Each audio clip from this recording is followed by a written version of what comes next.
مفتی تقی عثمانی نے باقاعدہ اس پہ فتویٰ دے دیا ہے اور ان کا کہنا یہ ہے کہ تاحیات کسی کو تحفظ دینا شریعت اور آئین کی روح کے بالکل خلاف ہے۔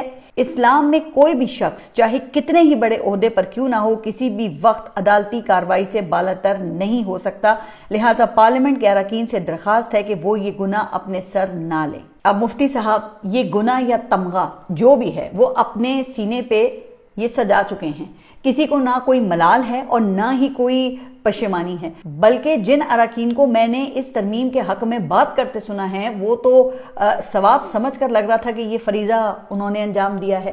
کئی اراکین تو حب الوطنی کی معراج کو چھو رہے تھے۔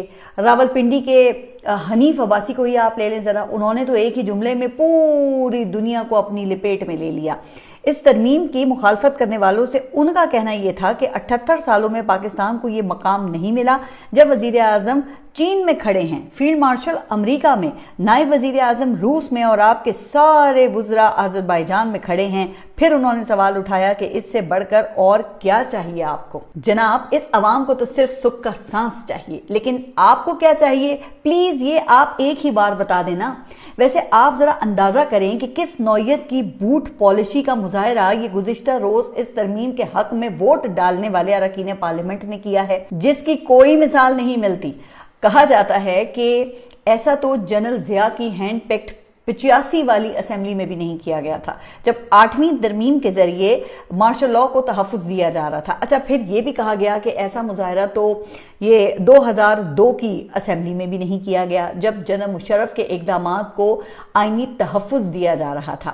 شاید اسی لیے پھر جو یہ سابق سفیر ہیں حسین حقانی، انہوں نے یہ کہا کہ روس کے سوا دنیا کے کسی ملک کے آئین میں صدر یا کسی اور کو زندگی بھر کے لیے امیونٹی حاصل نہیں ہے، البتہ مواخذہ دنیا کی کئی کانسٹیٹیوشنز میں موجود ہے۔ اچھا پھر ان کا یہ کہنا تھا کہ مقدمات اور عدالتوں سے زندگی بھر کا استثناء صرف بادشاہتوں میں بادشاہوں کو حاصل ہوتا ہے۔ تو حقانی صاحب نے تو اسے بادشاہت کا اعلان سمجھا ہے۔ اب مجھے نہیں پتا کہ یہ بادشاہت کا اعلان ہے یا پھر تحریک خلافت کا اعلان ہے، لیکن مجھے اتنا ضرور پتا ہے کہ بادشاہت کی دو نشانیاں تو پوری ہو رہی ہیں۔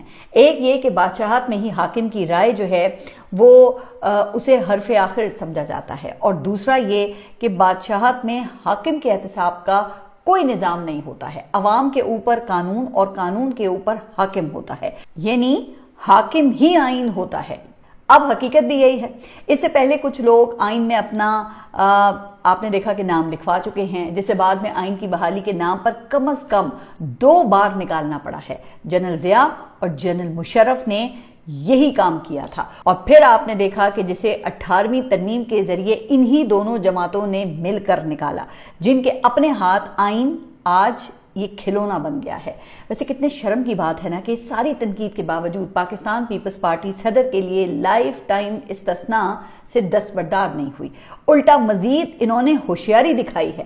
اس حوالے سے اب جو حتمی شک منظور ہوئی ہے نا، اس میں ایک پخ لگا کر آنکھوں میں دھول جھونکنے کی کوشش کی ہے۔ کہا ہے کہ اگر صدر کسی وقت کوئی پبلک آفس ہولڈ کریں گے تو یہ امیونٹی ختم ہو جائے گی، لیکن جب پبلک آفس چھوڑ دیں گے تو دوبارہ شروع ہو جائے گی۔